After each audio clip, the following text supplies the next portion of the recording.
So, a dive into introspection.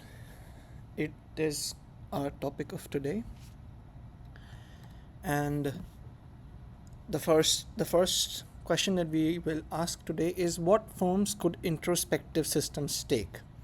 This paper is from the Journal of Consciousness Studies, volume 30, September, October, something like that. So, what forms could introspective systems take?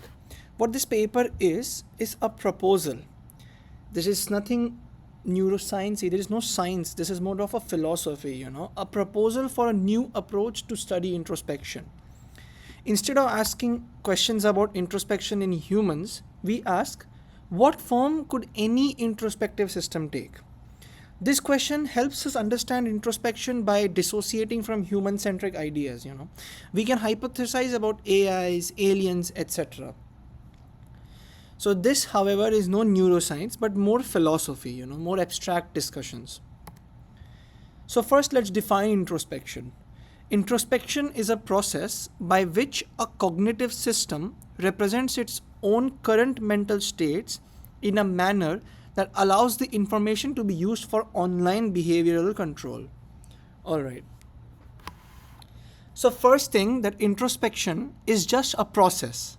It's nothing special. It's just a process in which a cognitive system, you, me, some other alien, some AI, represents its own internal current mental states in a manner that allows that representative information to be used for some online control. Here, online, by online I mean, like in real time, online behavioral control. So let's discuss, what is the target of this introspection? This introspection is a process, and what is it targeted towards? It is targeted towards the current mental state of the system. What is the nature of introspection? Introspection is a process which looks at these mental states and represents them. So the nature of introspection is representational. What is the function of introspection? The function of introspection is to enable a system to use the representations for online behavioral control. It just provides access to these representations. So just provide access to these internal states, may or may not use. I mean, the point that I'm trying to convey is, as a system, as an introspective system, I have access to my current mental states. I may or may not use them for online behavioral control. Why did I say may or may not use? There is a case, let's say in meditation, when you sit and you introspect for a while and you get some mental states, some deeper thoughts unlock, and you don't use it ever, it's just there for you to see. So regardless, it just gives access to those particular internal states. So an interesting question is, what are the possible ways a system could represent its internal states to allow for online use of information? So this is basically, what form could an introspective system take? This helps us theorize about introspection in creatures very different from humans. We define introspection in a very general, very loose definition. Now that is on purpose, so that we can study introspection from as bird's eye of a view as we can. So let's take a minimal mind approach. A minimal mind is equipped with sensors and effectors and inhabits a physical and social environment populated with other similar minds. So it's just a mindless device, mindless so to speak. It's on an environment with other mindless device as such. So this has first order mental states, say perception, beliefs, desires, energy usage, let's say for a computer, RAM usage, what time is it, stuff like that. How long has it been in this particular current state, for a computer, for an alien, I don't know, whatever. Has first order mental states and lacks introspection as we have defined it. So now we ask that, how do I take this minimal mind and equip this with introspective abilities as we have defined it? Like, what process, what device should I give this minimal mind such that it has the process of introspection, in quotes. So exploring the space of introspection, possible introspective devices, introspective repertoires, and unity of introspection. We will discuss more on these. So possible introspective devices. This is a very non-exhaustive list. It's just to get started. Like I said, this entire paper is just a philosophical discussion. It's just a proposal to study introspection. So this is just a list that they have given for a start. So idea is to give our minimal mind a representational device. Like I said, take our minimal mind, give it a representational device, and make choices about its inputs, internal functioning, and outputs. Inputs. What inputs do I get into this representational device? How does this representational device works internally? And what outputs and what format of the outputs it gives out basically. So the inputs, the first scale that they use to distinguish between two spectrums is direct, indirect. Basically, how close, direct the information relation between introspective state and mental state. So introspective state is something internal and mental state is which is something that is observed. For example, a mercury thermometer is a very direct relation between the temperature there is and the level of mercury in the thermometer.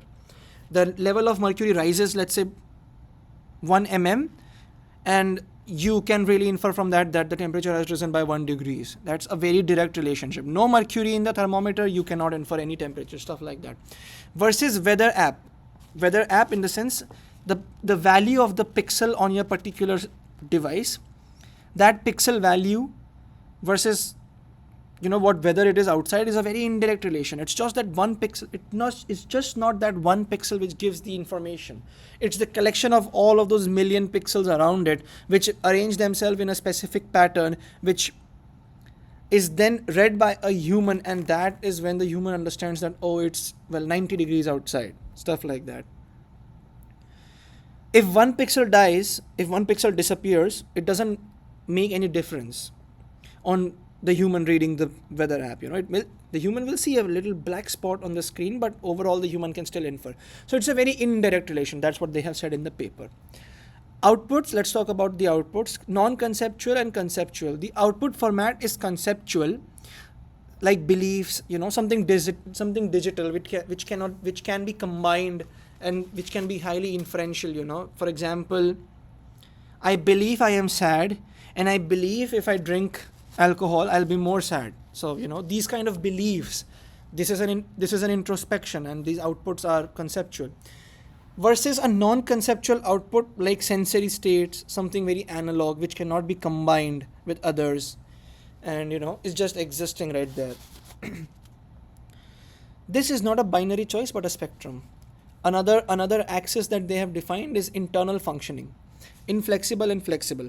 How modifiable the introspective device is. Flexible means the system can make a lot of changes to the device and vice versa. This is, I think, very natural.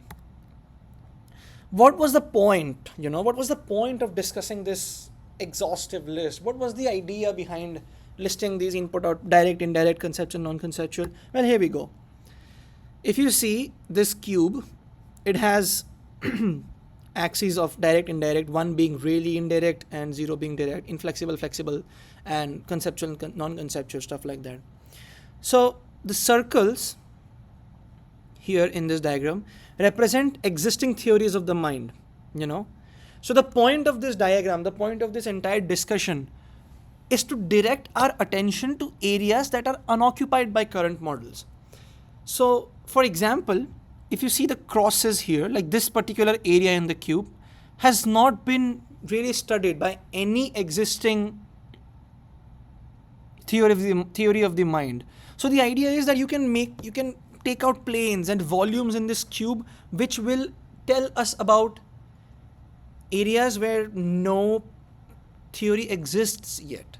For example, self-applied social perception. Let's see, modular self-applied social perception. It says that it's a pretty indirect method. Non-conceptual and inflexible. Well, here it is flexible. So the ideas are, it's an indirect one and it's a non-conceptual one. Let's see how. A device in your mind, let's say brain implant, or let's say something you wear on your watch, wear on your wrist, a watch or ring, something like that. A device that shows red when we are angry. So how is that an indirect one? It's an indirect because it is measuring your breathing rate, heart rate, raised voice, your current social condition, like who are you with, your social conditions in the past couple days, your hormone levels, stuff like that. All of which individually are not a direct, you know, indicator of anger, but collectively in particular states, for example, a high voice, a high breathing rate, a high heart rate, and being socially, you were ridiculed by somebody, and then your blood pressure increased, stuff like that, your cortisol increased in your blood. All of these together imply that you are angry. So it's a pretty indirect method. Why is it non-conceptual? Well, because that device is showing you the color red when you are angry.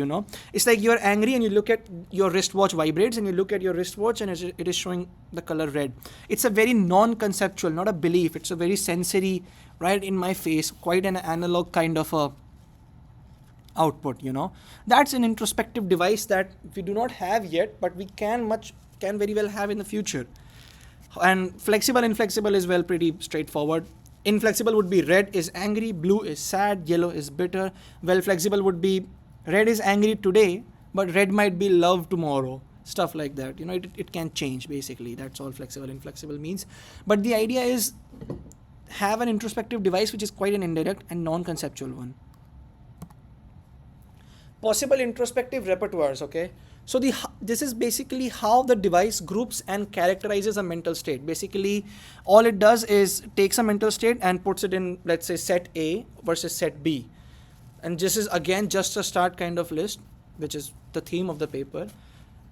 Let's say my introspective device groups in perceptual versus cognitive states. So distinguish sensations, perceptions, emotions, feelings from abstract thinking, supposing. So I'm in a state of sensing versus I'm in a state of thinking. This is basically two kind of repertoires, and obviously there are infinite repertoires for any particular device, because you can make any kind of set, basically. A relational in repertoire would be states that are in relation to something. Example, you notice a laptop, you notice a YouTube video, you do not notice a not YouTube video. You only notice something in relation to something else. For another one is energy cost. Think how easily a computer might know which states require higher energy versus lower energy. Another could be time spent. Humans cannot really estimate how long they have been in a particular state very well, but a computer may, because it has an inbuilt clock, an inbuilt accurate clock. Some alien might be able to, distinguish beliefs before age 12 and after age 12. Stuff like that. Could be. Everything I discuss here is just another, could be. This entire paper is, could be. Unity of devices, okay? Now again, think of a minimal mind. One introspective device, extreme unity. There's just one device on this entire system. Versus 20 introspective devices, each with their own influence on behavioral control, non-unity. Or they could be unified as well, like 20 introspective devices, all of them working in perfect synchrony, or maybe they have another device on top of that which synchronizes everything. Again, unity is another, could be in this entire paper, another spectrum. So signal detection theory is just as a model of introspection. This is a new thing. It's called ISDT, like introspective signal detection theory. I don't know much about this. I still want to talk about signal detection theory because I thought that is cool. So noise and uncertainty are inevitable in any real life system, Signal detection theory was developed through radar. So basically, let's look at this diagram on the right hand side here. C1 class is a signal not present with some noise, with this bell curve noise. C2 class is signal with some noise. And let's say you as a decision maker put your criteria as this bar here. It could be anywhere. It just so happens to be symmetric in this diagram, but it could be anywhere. Let's say it could be in this particular right half or whatever. So if your receiver detects, let's say where my mouse cursor is right now, it detects here, and let's say it was actually in C2. So you have made correct detections. It detects something which is on the right of the decision criteria, and you say that it is in C2. So you have made correct detections. But it could also happen that you were actually in C1, but because of the noise you end up detecting something here. This would be classified as incorrect detections, because you detected something on the right hand side of your decision criteria. You say that yes, C2 is present, but actually it was not present. So this would be called incorrect detections, or false positive. I think false positives. Yes. Look at C1 again. Something on the left hand side of the decision criteria, something falls on the left hand side and it was actually in the C1, then you have made correct rejections. However, it was in C2, but just by the virtue of noise, it ends up falling below your decision criteria, so you have made incorrect rejections. What would this be? This would be false negatives. False negatives. Like you said negative, but it was a false because it's actually true. So false positives, negatives, true positives, true negatives, stuff. That is what I want to say. This is a very frequently used metric in machine learning. So as the name suggests, introspective signal detection theory proposes that introspection is just another form of signal detection. Basically, that's what we are saying. And I don't know anything else about it, so I just want to skip. This is something that I find really fascinating: metacognitive networks. Simple neural networks as they were, sometimes learn really rich information about the tasks they are performing, but it doesn't know about this richness of the information processed. Like the weights and the biases of a simple neural network may encode some true knowledge about the task at hand. To enable such a system to know that it knows, as a human would, the knowledge that is in the system must become knowledge for the system.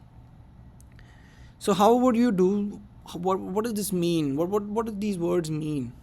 So the idea is build a higher order network that automatically and continuously monitors the performance of a first order network. The first order network is, let's say, a simple feed-forward neural network, and higher order network is another neural network which constantly monitors the first order network. And what does this higher order network do? It discriminates and classifies information contained in the first order network in an independent manner, like independent from the first order task. And the first thing is it discriminates and classifies information. So something which is like, well, it is doing some introspective device repertoires, like it takes inputs and does something on that. Now what does the second order network output? The network outputs access to this information in the form that the information indicates if the first order network can be trusted or not. And this access to the information can be used towards a secondary task requiring knowledge about the first order's internal state of performance. Lots of words. In the end, what this means is it is enabling us to do online behavioral control. It looks at the first order network, it looks at its, let's say, current mental states, it does something on that and gives a performance, let's say it gives a confidence rating so that it can be used for another secondary task. And what secondary tasks I'm specifically talking about is this PDW. The PDW means post decision wagering. So let's talk about this. Introspective device represents confidence in the decision. So this is the first order network which takes some input units, has some neural network and produces an output. The second order network looks at just the input and the output, does some neural networky stuff here and places a high or a low wager. So a high wager would mean like it's confident, and a low wager would mean that I am underconfident. So this entire system, if you look at it, takes an input, gives an output, and also says that I am fairly confident in my answer here, or I am, let's say, not so confident in my answer here.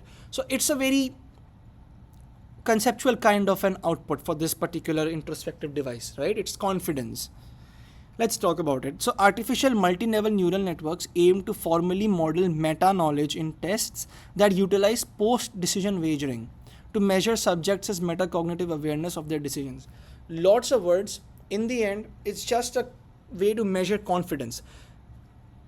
How does this network work? I don't know. I had to read the paper in much more detail. I just wanted to make this note because I think metacognitive networks are cool in the sense that they have another higher order network which allows them to, map confidence. So the second order network is trained separate from training the first order network, so that the second order network doesn't learn anything about the particular input outputs, but it learns about the confidence of the first order network. I do not know how they do it, but I do know this, that they are trained separately, so that the second order network doesn't specifically learn the input output, it doesn't overfit, so to speak, doesn't specifically learn the input output configurations. Anyway, I thought the idea is really cool to have another network which looks at the inputs, the outputs, may even look at the hidden units inside, look at weights and biases of a particular neural network, and see how which particular nodes are activated and see how confident it is, stuff like that. So let's put metacognitive network in the cube that we discussed earlier. It seems pretty indirect. Why does it seem pretty indirect? It just looks at inputs, outputs, and just compares them, right? It's a pretty indirect method of doing it. Definitely conceptual. Like I said, outputs are representing confidence in the decision, and inflexible because it's just a neural network.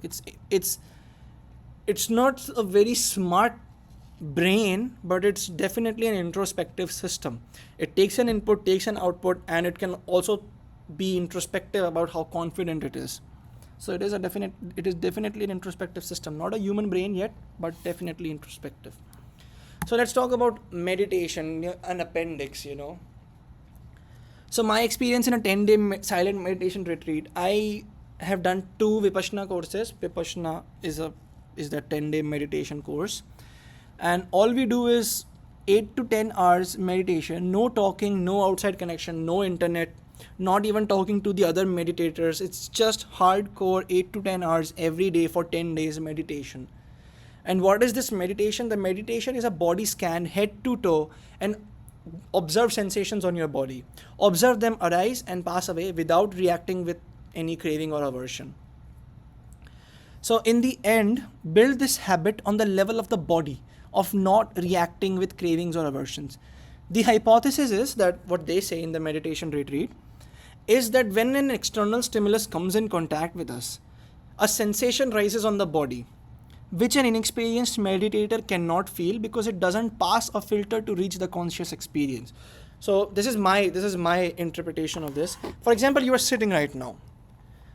I say that you can now feel your hand. So all of a sudden you can actually start feeling your hand. Let's say a mosquito bites you on your leg. You'll be able to feel that sensation in your brain, right? That means sensations from the body to the brain were always present. There is just a filter in your subconscious, unconscious, whatever conscious mind may be. There is just a filter in your conscious mind which doesn't allow you to be aware of all the sensations all the time, because that would be so hectic. It's just so energy consuming. So what we do in this meditation is we actually sit and sort of blur this filter, let the sensations pass, come to me, let all of the sensations, let me be aware of all of these sensations.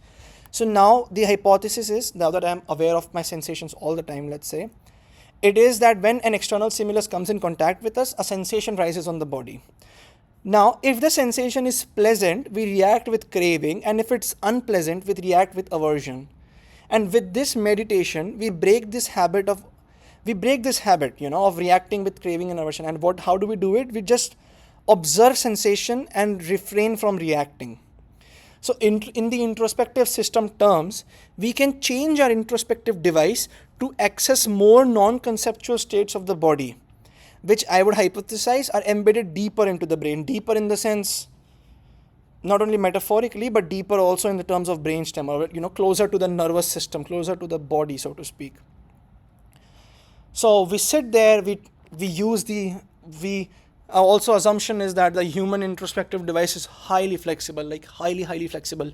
And what we can do is introspect for 8 to 10 hours for 10 days and really look at the non-conceptual states of our body and change some habit patterns in our mind. That's the idea. So maybe non-conceptual, conceptual outputs, at least in human brain, is not a linear scale, but a hierarchy, maybe. It's just me saying some words. But yeah, hope this gives some interesting ideas into, even if nothing, all I want you to remember is how we define introspection, because I think it's really a valid definition. Introspection is nothing but a process. by which a cognitive system represents its own current mental states in a manner that allows the information to be used for online behavioral control. If you think about it, that's exactly what's happening in your brain all the time, whenever you introspect. For example, I know it's a Friday night, but if I go and drink, I will have a bad day tomorrow. Introspection. You have current mental states, which are your beliefs about how alcohol impacts your body, and you can use it to model your behavior right now, which is, let's say, isolating yourself from a group of people who is going out to drink, stuff like that. It's just it's a very cool definition of introspection. And this one, metacognitive networks, which I think is a really cool implementation of this definition in the real world. So yeah, it was a fun 2-3 papers of reading. Journal of Consciousness Studies. More consciousness cognitive related papers, videos will be up on the channel soon. Yeah, see you in the next one.